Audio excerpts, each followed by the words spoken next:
I'll be giving an update on kind of the latest that we're seeing with COVID in terms of the COVID response, and we'll talk to some of the folks here about the experience in this area and just the, not just COVID, but also a lot of the other issues involving healthcare. Because I think that what we've seen was in March and April, obviously there was a lot of focus on COVID. There were people who had other conditions who were deterred either by fear or a belief that there wasn't enough services available from seeking care.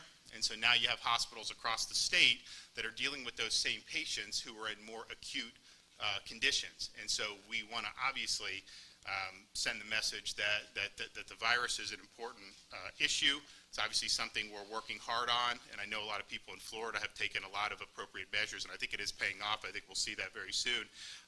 But all these other conditions, these hospitals are here to care for you, and if you need the medical attention, you really should go seek it. And that, as we look at what's going on with the virus, it is an enemy for us, for sure, but so too is fear. In terms of how we approach this, there's a lot of different things that get put out in the headlines and this and that, not always with, I think, the appropriate context and perspective, but I think the result is that a lot of people have a lot of angst and stress that gets built up, and I think fear is our enemy here, and I think that we approach this with a steady resolve. I think we're going to handle it much, much better. And I know that a lot of other folks have been doing just that, and I want to thank everybody for doing it. We have a lot of things that we're working on day after day. One of the things we were able to do recently, when this hit in March, it's novel. It's still novel, but it was more novel then. And there really weren't any treatments that anyone really knew how to deal with it at the time. And so there was a lot of trial and error that was done, but there was also, by kind of flattening a curve and spreading this out over a longer period of time, it really gave the opportunity for American innovation to take hold. And you've seen that in a variety of ways. Some of it is with some of the testing capacity, some of those other things, but one of the things is with therapeutics. And so one of the drugs that has been developed since the coronavirus hit in March has been the remdesivir. So that had been distributed by HHS probably about, I don't know, a month or two ago maybe started. And the Department of Health at that time was sending it out to all the physicians. Of course, in March and the beginning of June, or May and the beginning of June, we had a very low COVID-19 census statewide. But that was done, and then as the census increased for COVID, more and more physicians were using the remdesivir, and most of the ones I've spoken with have had positive results with the remdesivir. And so when we got word that they were running low, we were able to get another shipment expedited that arrived last Saturday, which is very, very significant. But then you also had other hospitals saying this is good, but we're going to need more before the next shipment is scheduled to arrive. So I worked with the White House, Vice President Pence, White House Chief of Staff, and we are getting 30,000 more vials of remdesivir sent to the state of Florida, actually sent directly to the hospitals from the Gilead distributor, and those will be arriving within the next 48 to 72 hours. So those 30,000 more vials, that's probably about 5,000 to 6,000 additional patients. And so we want to make sure that the physicians have what they need to be able to prescribe for their patients. And I think it's shortened hospital stays. I think it's probably taken patients who may have ended up in the ICU but for this, and it's probably had a positive effect on mortality as well. So when there's options to be able to help, we're going to move to do all we can to get the help down to the people here in the state of Florida. But I do want to thank the President. I want to thank the Vice President. I want to thank the White House staff for really heeding our calls, and they understand that this is something that's important, not just in Florida, but in other states around the country. Another type of treatment that is also proven to have a positive impact is the use of convalescent plasma. So this is people donate blood who have the antibodies for COVID-19, and then that can be used as a treatment for patients who are suffering under the illness. We have an opportunity to really step up our game in the state of Florida in terms of blood donations. Yesterday, we have antibody testing at a lot of our drive-through test sites, and for most of May and June, that testing was for healthcare workers and first responders, law enforcement, which is great and appropriate. We recently expanded that to the general public, and so if you want to get an antibody test, and I've actually recommended if you're not if you don't have symptoms, but you think you may have had this in the past or been exposed in the past, the antibody test is probably a better test than the diagnostic test, because if you have the antibodies, that's information that you can take with you. If you test negative for COVID in a diagnostic test, that's just a snapshot in time. You could acquire the virus the next day. So we've really stressed and advocated for antibody. Yesterday, the results were 16.1% were positive for antibodies. So that is a significant jump for where we were about a month and a half ago. And really, that's a snapshot of probably infections that happened at least 4 to 6 weeks ago. So there's a bigger pool of people who have the antibodies. And so my plea would be is if you are positive for antibodies, if you have cleared the illness, please consider donating the blood, because our physicians and medical personnel can use it, and it has been something that many of them think has been favorable for their patients. Our testing has been very prodigious. We are testing about, over the last 7-8 days, roughly 100,000 test results are coming in a day here in the state of Florida.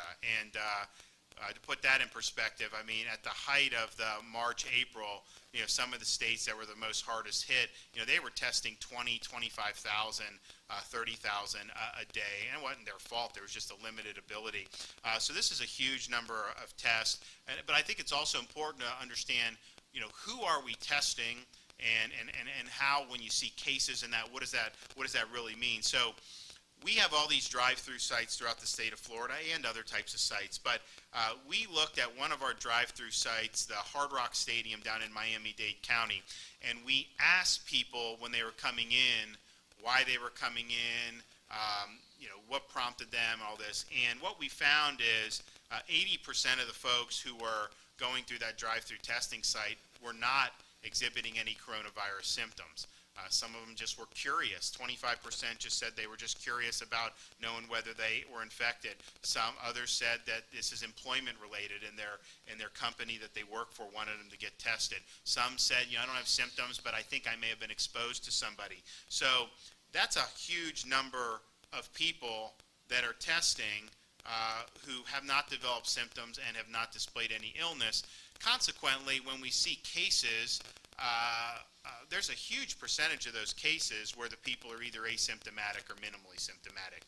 Those just would not have been detected in March or April with the testing criteria that was in place at the time. Now, anyone can get tested, and so you have the ability to get tested if you don't have symptoms. And the vast, vast majority of people who are taking advantage of that, do not have symptoms. Statewide, our new case positivity has been relatively stable, probably a slight decline from 2 weeks ago. We had kind of been in that, for new cases, about 15 to 16%. Now we're kind of in that 11 to 13% range. I think that is positive movement. I think you have seen that probably a little more pronounced in some of the individual counties, but even some of the that have tested more highly in terms of the percent positive, like Miami-Dade, you have seen they've now been 20 to between 16 and 20, whereas they had been 20 to 24. So I think that is something where we can say, we've certainly reached a point of stability on the percent positive, and I do think you're seeing, a slight downward trend. It'll take a little time for that to filter out. And remember, the test results that are being reported, if they're from private labs, many of those are reflecting infections that probably happened 7 to 14 days ago. Here in St. John's, I think they've had positive movement. You've had, in the last 9 days, the percent of test takers that have tested positive with new cases has been between 5.5 and 10.7%. So that's pretty significantly below the statewide average. We've also seen a downward trend in ED visits for COVID-like illness since the week of 6/28. And what we're seeing is kind of the, depending on the place in the state, that end of June through first week of July was kind of where the ED visits were highest, and then we have had a decline since July 7th in terms of ED visits for COVID-like illness. Up in Duval, it seems like their percent positive has stabilized. They've been in that 10% range for new cases, I think, the last 3 days, and they've also seen a decline in ED visits for COVID-like illness since the week of 6/28, and I think they've also seen a stabilization in some of their admissions, COVID admissions. We also debuted yesterday a lane specifically for symptomatic individuals at the Regency Mall in Jacksonville with the goal of getting people test results back quicker. I think what's happened is the United States is doing between 700,000 and 800,000 tests a day. Now, some of those are being done in hospital labs and in areas where you can potentially have we have state labs, but that's a limited amount of capacity. Most of the tests are being sent to big private labs, and the turnaround on that has gotten progressively worse over the last 6 weeks. When we went into phase 1 at the beginning of May, we set out to have relationships with labs who said they could do a 48-hour turnaround. Well, that just has not been the case, and I think part of it is the sheer volume, and particularly with a lot of asymptomatic test takers. Sometimes people will go and do a drive-through, take a test, and then they'll get a result back in like 7 to 10 days. Well, obviously, if you're sick, that's not helpful because you want to know whether you have corona or something else. And then if you're asymptomatic, and the reason you're testing is because we want to identify asymptomatic carriers and we don't want you to spread it to someone else. Well, are you just going to sit there for 7 to 10 days and twiddle your thumbs until you get the test results? If you're not sick, most people aren't going to do that. They're obviously going to continue to go to work or whatnot. And so that really hurts the idea of stopping asymptomatic spread. So what we decided to do is a couple things. One, Department of Emergency Management, some of the labs that have had poor records in terms of turnaround, they're diverting business to labs that have pledged to do a better job or demonstrate an ability to do a better job, which is good. But then what we did with this symptomatic lanes in some of the key drive-through sites around the state is said, look, if you have symptoms, go through this lane. We have a self-swab that's done. Send it into the lab, and so yesterday was the first day that happened. We think that the results will come in within the next 24 hours, and so that will be within a 48-hour window, maybe even within a 36-hour window. So we're monitoring that. We're following. The labs are going to let us know when they're reporting it to people, but that's a really big deal. If you test on a Friday and you can get the results before you go in to work on a Monday. So that's a model that I think potentially has some promise for us going forward. And again, it's interesting. We did 151 of the symptomatic tests at Regency. I think Regency overall did about 900 tests. So, you know, the bulk of those Regency tests were people who weren't necessarily exhibiting the symptoms and to go to the symptomatic lane. We have, I think, when we look at this, you know, the coronavirus pandemic and kind of where Florida stands, obviously there's a lot of focus on the testing numbers. Some of those, you know, may be a little bit more of a lagging indicator at times, but one of the things that I think that is a good barometer is the number of visits to emergency departments for both COVID-like illness and influenza-like illness. And what we've seen in Florida over the last several weeks is July 7th was the peak of these ED visits for COVID-like illnesses at about 2,500 folks statewide. Yesterday, we had less than 1,000 individuals visit EDs across the state for COVID-like illness. Our visits for influenza-like illness peaked on 7/7 as well, at about 1,000. Yesterday it was a little bit more than 500, and so those are indicators when people actually show up of kind of how how the disease is progressing throughout the community. So I think that's a good sign. I think we have seen admissions slow. We've seen more discharges over the last several days than we had been seeing, and I think there's certainly some parts of the state, where you've seen not just a plateau in hospitalizations, but even potentially a decline. Obviously, you need like a week's worth of data to really know that. But I think it's a testament to folks throughout Florida really just doing the basic things. If you're in that vulnerable group, if you're age 65 or plus, limiting contact outside the home and avoiding crowds. If you have underlying medical conditions, doing similar things. We also are looking around the state and trying to identify different venues or vectors for outbreaks. We have seen a lot of vectors be bigger private gatherings, where you have a lot of people together. So we're advising people that, in this situation, having those big gatherings are something, that can absolutely contribute to the spread. And so limiting those contacts as much as you can, certainly for, the next couple weeks, would be a really, really good thing to do. We're very, very focused on providing support to our medical personnel. So I spoke about the treatments, which is very significant. We've also deployed a large number of healthcare personnel that the state had been working with or had on contract. And so some of those have been deployed to places like South Florida, the Tampa Bay area. We've also deployed them to some of the COVID-only nursing facilities that the state has been instrumental in standing up. Pretty soon we're going to have about 1,700 beds in these COVID-only nursing facilities. And so that's a great thing to have to be able to prevent nursing home outbreaks. If you do have a resident that becomes symptomatic and tests positive, they can be safely transferred to these COVID-only nursing facilities without staying in their current facility and infecting other nursing home residents. So we actually have some of the personnel at those facilities to expand bed capacity in the short term.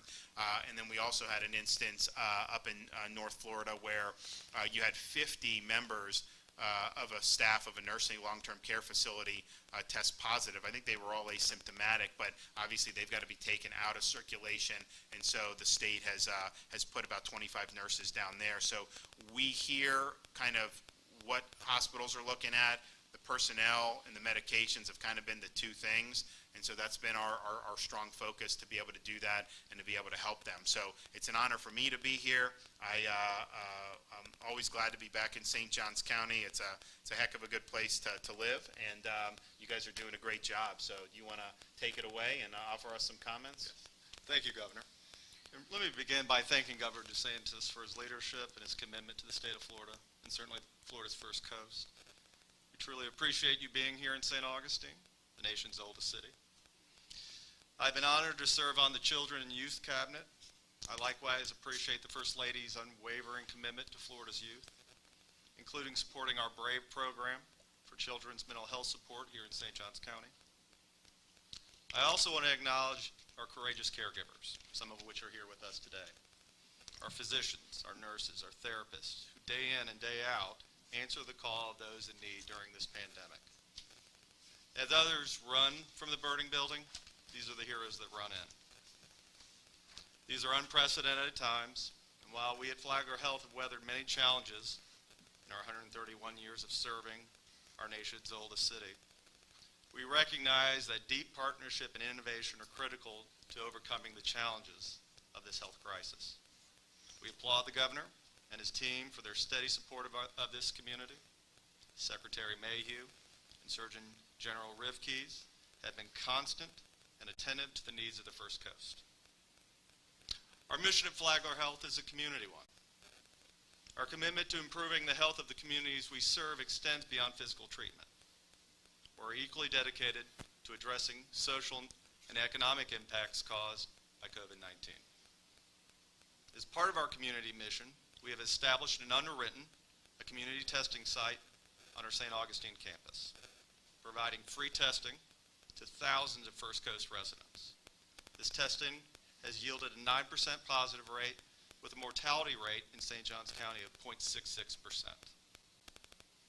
With the governor's recent instructions, we were able to safely resume elective procedures, ensuring pervasive testing to ensure a safe environment for our patients, and for our valuable team members. We continue to see approximately 30 patients daily requiring hospitalization. This means we have adequate resources to serve our community effectively at this time. However, we are experiencing a marked increase in the community spread based on the most recent community transmission index. As stated previously, our mission extends beyond physical health. We are serving the other arms of our mission, working to provide food adequacy, rental and mortgage assistance, as well as expanded mental health services to address the endemic social isolation that has come as a result of this virus. We've been honored to serve thousands of First Coast families through our community health organization, CareConnect. And while we honor our past and our community mission, we have developed innovative technology to help businesses reopen safely and worked actively to support the well-being of our local employers and their workforce. The bedrock of a healthy community requires a vibrant economy. As I close, I want to emphasize we are experiencing community spread here in St. Johns County. We encourage everyone to wear masks and practice social distancing recommendations. Recently, we have seen some health systems that have had to postpone elective procedures to ensure that they have adequate resources to meet the demands of the virus. Gratefully, we are not at that point in St. Johns County. And as you heard from the governor, we are starting to see we have hit the apex. We are ever vigilant in constant monitoring of this very fluid situation, both at an institutional level as well as the broader community. As we are this community health system, we remain acutely aware of our responsibility to make prudent decisions to ensure we meet the needs of our community. I'd like to thank the governor for empowering us as healthcare providers to make these critical decisions for the communities we serve. Thank you, Governor. Great. So we want to go Dr. Machado. Thank you, Governor. I want to concentrate on the fact that even though we're taking care of the COVID patients, we're also taking care of the whole community. We are a sole community hospital, and we have the responsibility of taking care of every patient in this county. So I want to make sure that everybody knows out there that we continue to serve every patient that comes to the hospital. Right now we have 32 patients that are positive, but our census is almost 200. So there's 170 patients that are being served for other causes. And our community needs to know that we're ready and able to serve them at this point. A lot has been said about ventilators and how ventilators, at the beginning, in New York, we used to hear about ventilators all the time. Well, it turns out that of the 32 patients that we have, only 7 are on ventilators. So our capacity for ventilators is great. But again, we need to be careful. We need to follow the guidance of the governor. We need to wear masks. We need to self-distance. We need to wash our hands. That stays in place, and it's extremely important for all of us and for our community.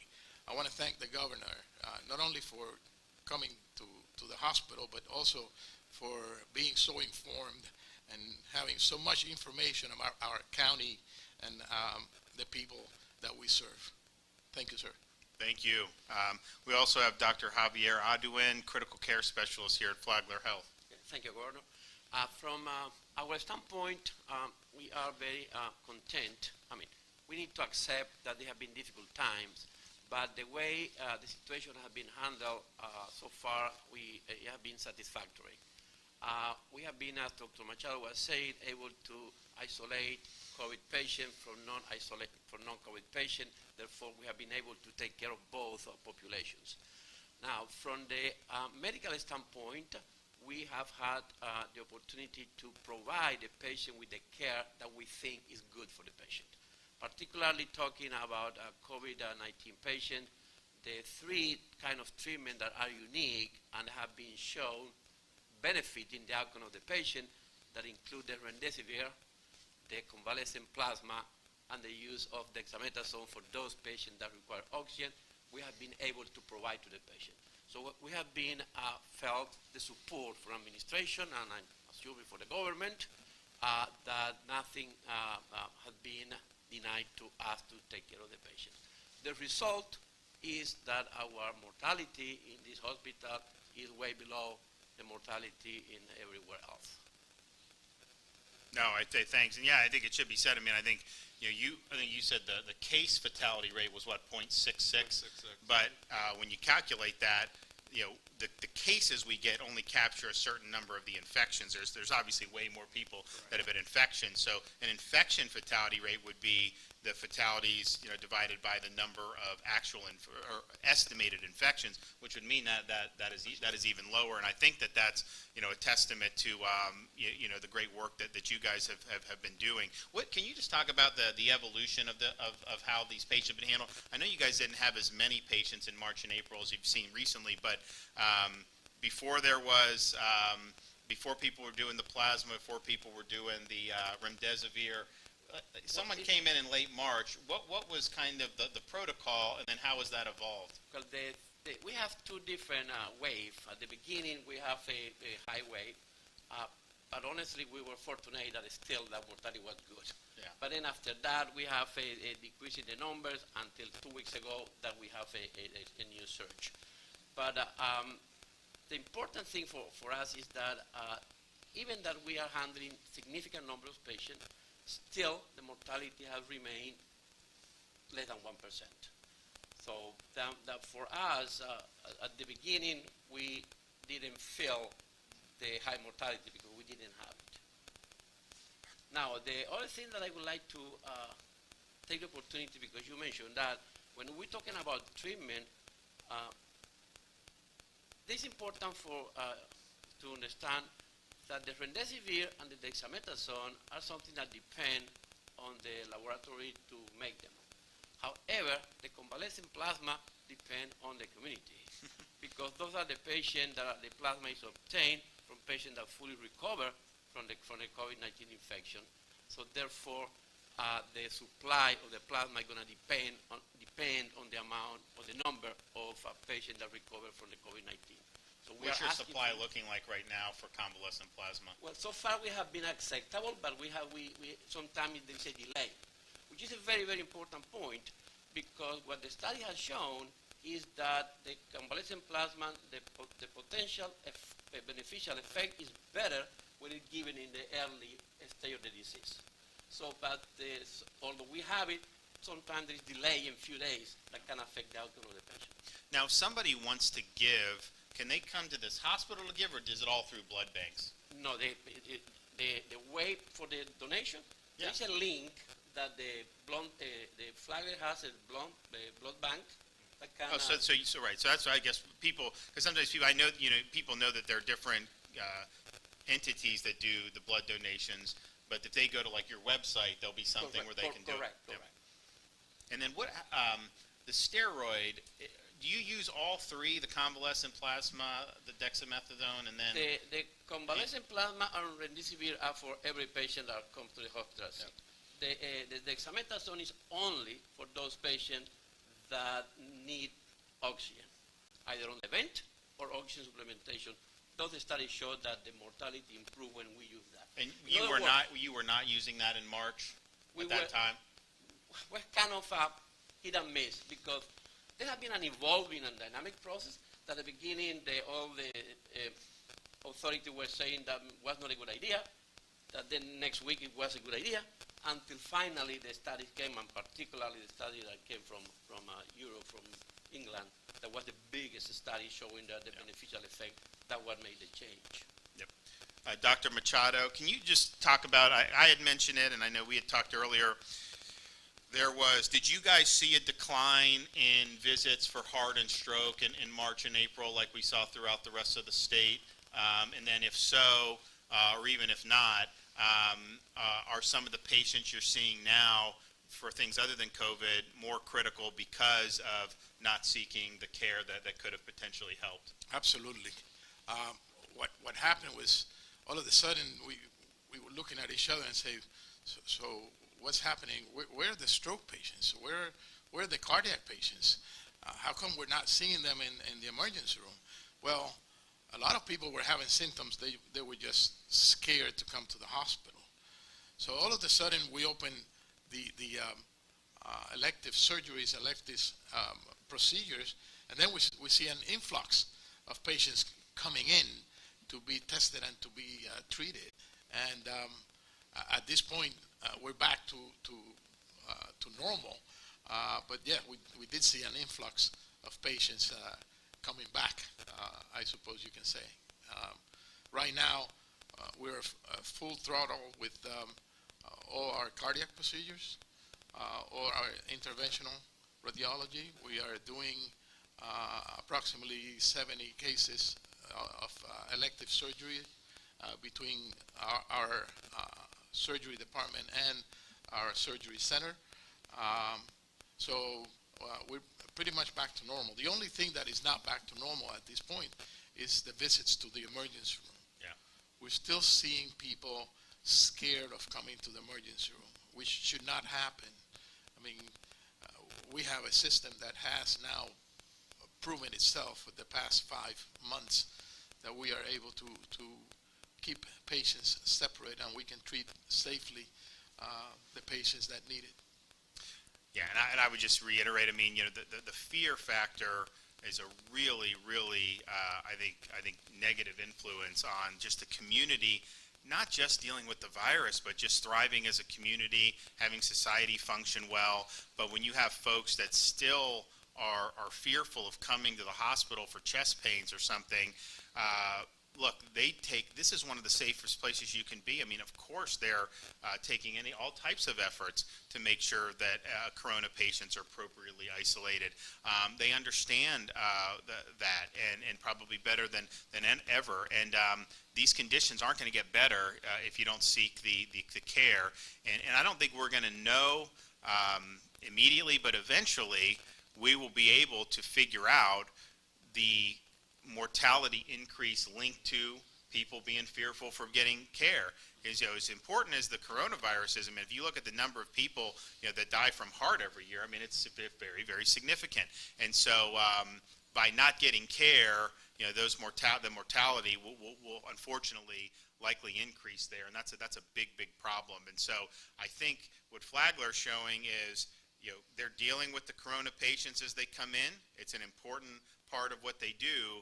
But as Dr. Machado said, most of the people in the hospital are not in the hospital because of coronavirus. They're dealing with all types of things, and the mission continues with all those patients. And I'm glad, you know, these elective procedures, we put those back at the beginning of March. It was recommended that they be delayed.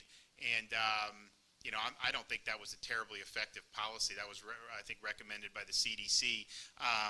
The fact of the matter is they know how to manage their operations. And so to say you can't do this procedure, well, when that happened, I mean, by mid-April, the hospitals were half empty. And so just because it's elective, it may mean you can schedule at different times, but these are things that do need to be done as well. And so they're continuing to do it. They have the PPE that they need.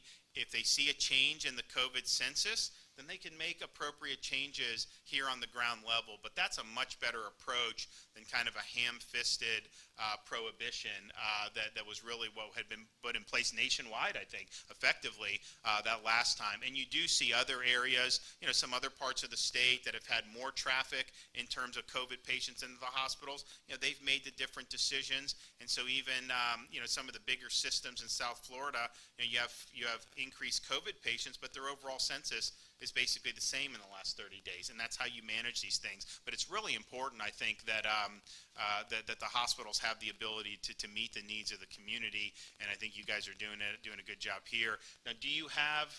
Because I remember in March it was like just getting an N95 mask was like a huge thing. The testing kits and everything. I was literally on the phone like the third week of March. I remember. with my emergency management, I would talk to the CEOs of hospitals, and I'd say, Orlando Health needs 100 swabs. They need this, they need that, because they were in such short supply. We need masks here, we need this.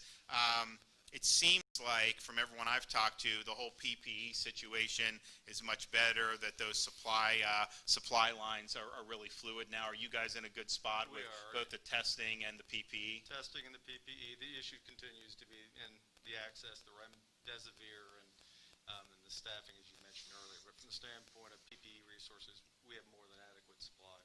We have, on a daily basis, we have incident command at 8 o'clock in the morning. And that's one of the things that we look at constantly, basically on an hour-by-hour basis.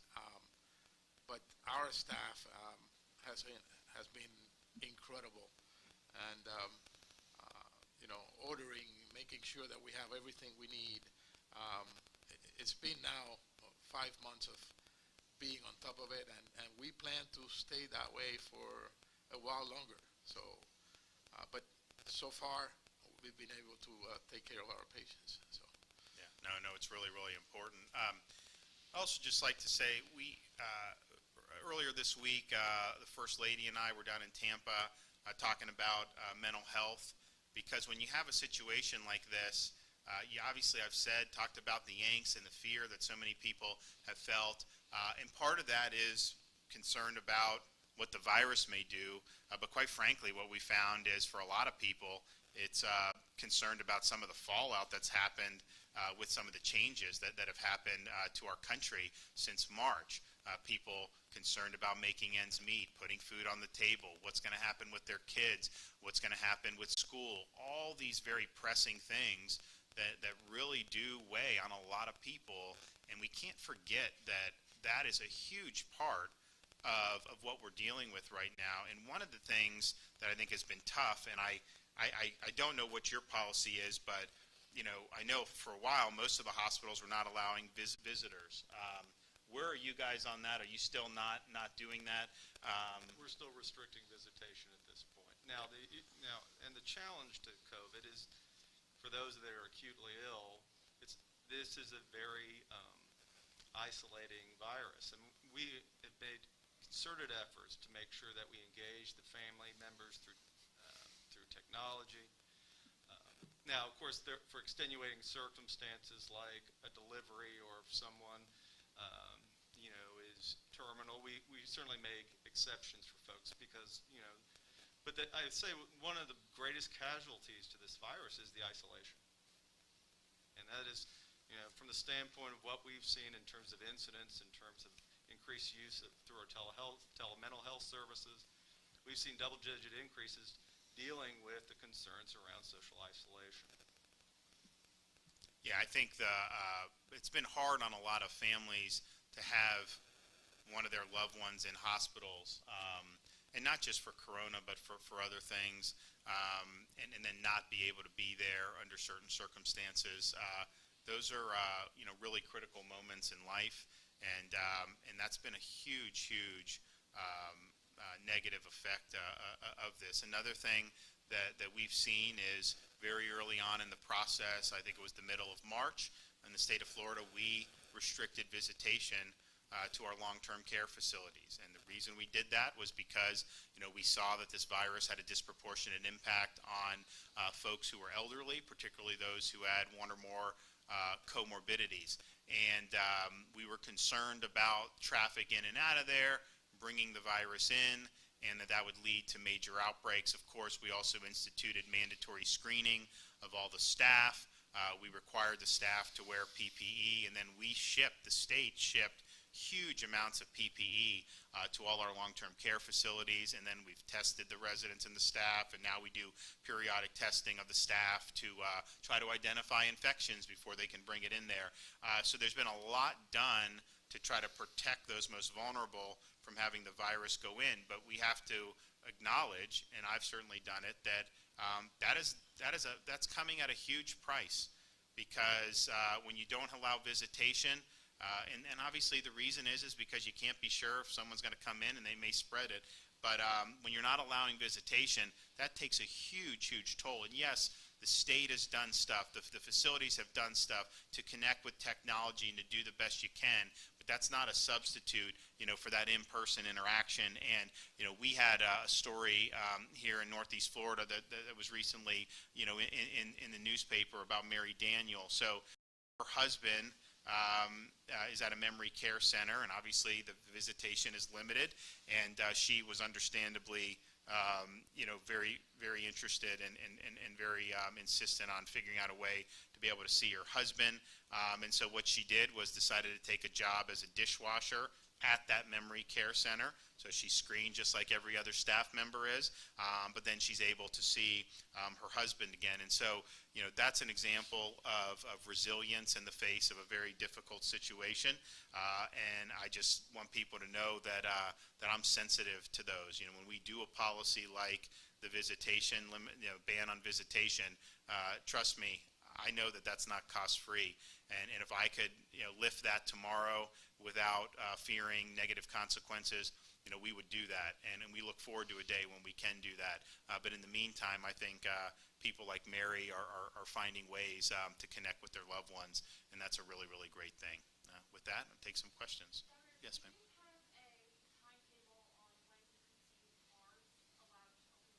No timetable. I think we're focusing on, what we're trying to do right here. Like I said, I think people have responded very positively over the last couple weeks, and I think that hopefully will be apparent, in some of the numbers that we see as we're going forward. But this was always a fluid process. There's a lot of different issues at stake, and so we've got a task at hand, and that's what we're going to keep doing. Yes, ma'am.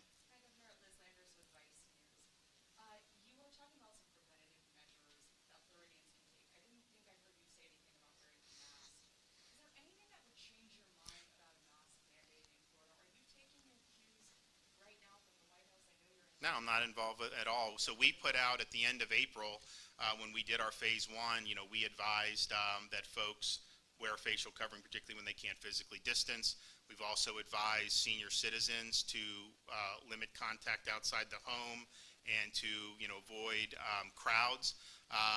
And then we've also advised limiting large groups. Those are advisory. Those are not punitive.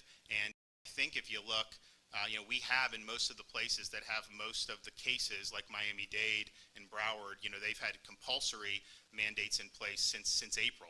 So that has actually been in place. But we're doing advisory, and we're not going to be prosecuting people. Yes, sir. Sir, just another question for you about St. Augustine here. We saw last night Congressman John Lewis passed away. He's a civil rights icon and hero. This is happening amidst a big conversation in this country about race, monuments, flags. There's one that's happening here in St. Augustine about monument downtown in St. Augustine that's been voted to be removed from the plaza downtown. It was a memorial to Confederate. All right, yeah, I appreciate the question, but we're trying to focus on the coronavirus. So I appreciate it, but I'm gonna let someone ask about. Do you have a question about the topic at hand? I did, yes. You mentioned early on about some information that is floating around that's not in the proper context. Can you expound a little bit on that? Well, I just think, yeah. I mean, look, I think it's, so for example, I think it was a week ago where it was like, Florida has record-shattering cases, which was true. That was the most cases. I think it was 15,000. But I don't think the headline said that was out of 144,000 test results. So, that's a percentage that's a little higher than where we were in May and early June. Obviously, we'd like to be, 5% or less. But had some of the states that were having massive outbreaks tested 144,000 at the height of theirs, they would have had 50, 60, 70,000. And so I think it's important to put that in context, because I think a lot of people see cases, I think they get really, really scared. And my message is, the fear is our enemy. Let's understand, I mean, there's obviously things that Floridians are doing and that we're doing, whether it's working with hospitals, whether it's doing some of the other stuff. But there is that. And I think the other thing that gets missed with the cases is the sheer number of people who are testing who aren't sick. Because I think most people see, cases, and they're like, they think that many people are in the hospital or are going to go. And the way this disease is it's largely, particularly for people who are under 60, either minimally or asymptomatic. We're now capturing a lot of those folks. When we were doing this in March, I mean, I don't know if what you guys had for criteria, but at any of our sites, you had to be symptomatic and you had to be 65 or older when we first rolled out our drive-through testing sites. And so in late March, I mean, we were getting 1,000, 1,300 cases a day out of maybe 7,000 tests that were administered.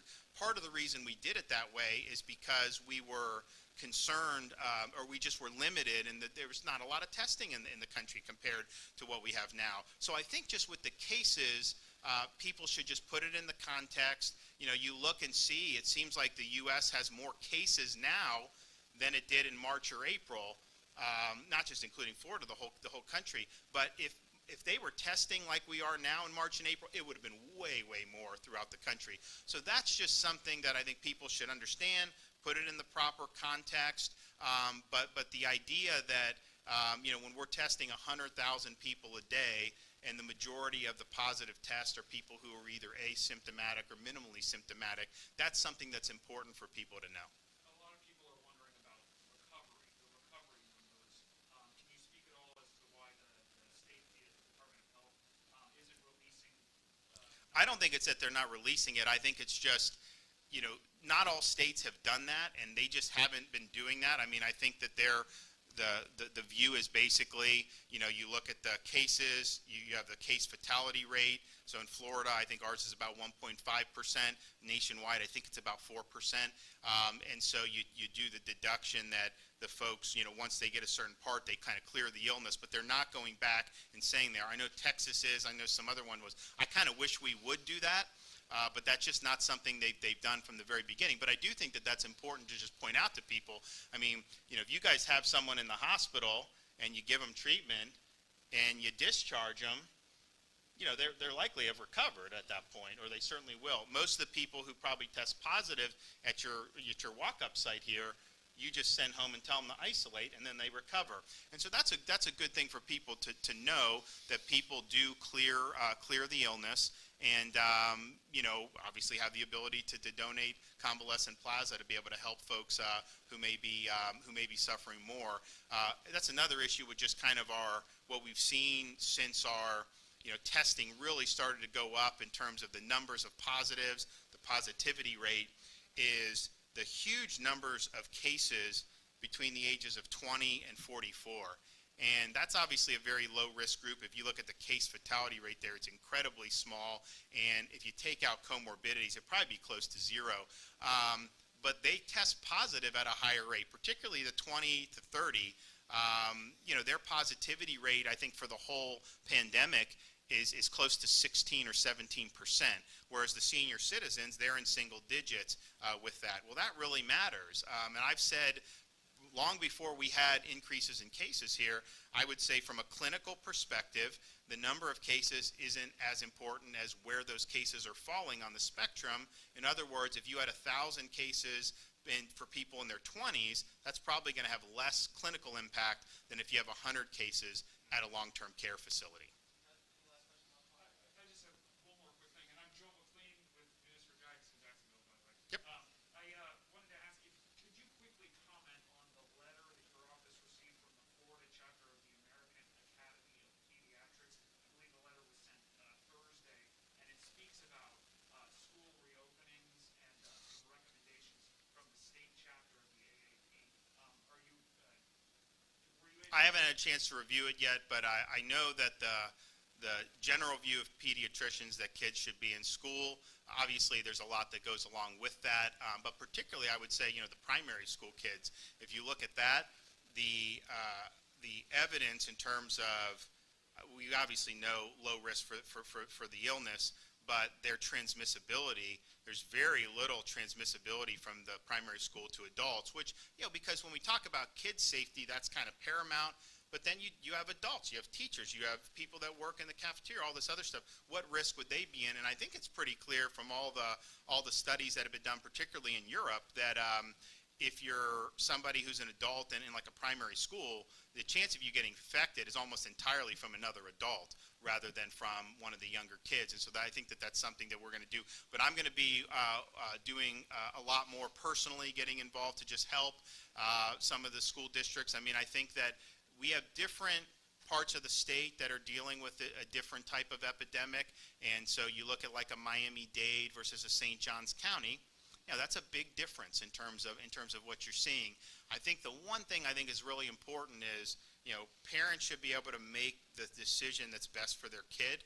And so if they believe their child would be better off doing distance learning, if they're not comfortable with their kid going back to a school setting, I think they should have the right to make that choice. But I also think that there's a lot of parents who've seen regression in academics and seen their kids miss some of the great things about being in school, who want to have that ability to get them back. And I think the vast majority of folks really want to see kids prosper. And we just have to look at this honestly in terms of their best interest. If the distance learning was just as good, I mean, I would acknowledge that. We take pride in our distance learning in Florida. We've put a lot of effort into it. A lot of the states, when we went to distance in March, were calling my education commissioner saying, hey, how'd you do this? How'd you do this? So in spite of that, though, they fall behind. I mean, that's just the reality of the situation. And so we've got to be cognizant of some of the harm. I mean, I've seen stories across some countries the country in some major areas where you have a third to 40% of the kids didn't even log on or haven't logged on. And I'm just thinking, wow, that is going to be something that society is going to be dealing with for a long time. And so I think just approaching it by saying, okay, what are the bona fide risks of having the kids in school? Fortunately, the risk from the virus to their health is minimal, more minimal than seasonal influenza. What role do they play in transmission? I think certainly the younger kids play almost zero role in transmission. I know you've seen maybe some high school. I think that would be something that you would look at, but that I think is pretty clear. How would you have an environment that protects, adults? And from our very beginning, from when we announced phase 1 in April, every employer has to make accommodations for folks who may be at risk from corona. So whether that's age, whether that's for health status, and that would apply obviously in a school setting as well. Of course, you do that. The fact of the matter is the statistics we see every day show us 65 and up is the 80+% of the COVID-related fatalities in Florida and I think throughout the country. And then when you're in that 40, 50, under 65 in that 40 and 50, it's usually linked to one or more significant comorbidities. And so taking that into account, of course, is something that you should do. So I think, I just think it's a really important issue. But I'm a huge believer in just giving parents the choice. But I do think that they should be reassured on this, because when a novel virus comes, people, look, it's a fear of the unknown. It's a natural human response. But I can tell you, having dealt with this every day since February and looked at the data in the U.S., Florida, across the world, and as a father of 3 young kids, I do not fear this virus's effect on my kids. I think the risk is incredibly low. I fear way more things in terms of their health and safety, but I would not have any problem having them in school if they're not school age, but if they were, I would absolutely do that, and I think it would be safe for them. And that's just as somebody who's looked at this and looked at this and looked at this. And the one thing, I mean, the Spanish flu, you would have kids, you'd have soldiers who were very healthy. It could just knock people out. Hell, H1N1, if you look at that compared to Corona, much more. Kids wore the brunt of it. So for whatever reason, it's tended not to have the most significant impacts on our kids. And I think that that's something, in spite of it being a very difficult situation, a very harmful virus, particularly to the most at-risk groups, that is something that I think a lot of parents should have some sigh of relief on, because I think that some of the other pathogens that we've seen have targeted kids much more acutely. All right. Thank you.